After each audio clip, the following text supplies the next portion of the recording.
When we last heard from you in January, Myles Garrett, still hadn't been reinstated.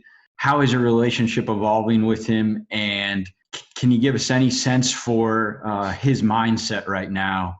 I think Miles has the right mindset in terms of wanting to be, MVP and all that. But we just need him to be the best player for us that he can be, and whatever happens, happens. But right now, I think he's in a good place. I think as a young player in this league, you go through a lot of different things. So I definitely think he's going to learn and grow from the situation that happened last year. We really haven't talked about it. After he got back, after he got reinstated. But he's focused on getting better. He's focused on being a good teammate. He's been in the meetings. He's trying to step up and take more of a leadership role. So I definitely think he's moving in the right direction and has the right mindset. How do you feel about the depth that you guys have kind of stockpiled along that defensive line?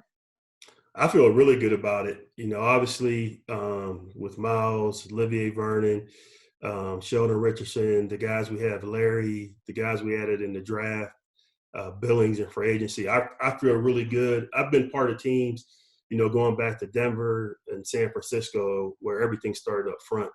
And I feel like with the guys that we have in our defense right now, I feel like we can really do some things in the run game and the pass game with the guys that we currently have. I know you have BJ and then a bunch of young guys at that linebacker position.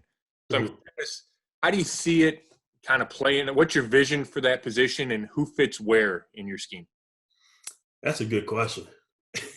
We right now we're giving them some primary positions to learn, but Coach Tarver and Coach Bloom are really trying to cross-train most of the linebackers.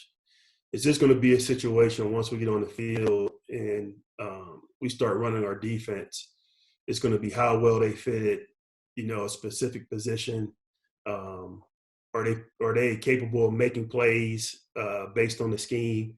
So it's going to be something we're going to fill out once we get back for training camp. But I tell you what, all those guys in the meetings really have been doing a good job. So I know mentally they can handle it. It's just physically what are they capable of doing? Again, I've been on some good defensive staffs the last couple of years. Going back to my time in Minnesota, my time in Denver with Wade Phillips, and then last year with San Francisco. What I'm really putting together is a combination of what I feel like has been the top defenses the last basically 10 years. So it's really a combination of the things that I've done in Minnesota, Denver, and San Francisco. And they all fit together. Again, we're almost through our whole install. So I feel like it's going to be a really good defensive package that's simple where the guys can play fast, but I think it'll cause some problems for the offenses. Thanks, Tony. Jeff Shadell.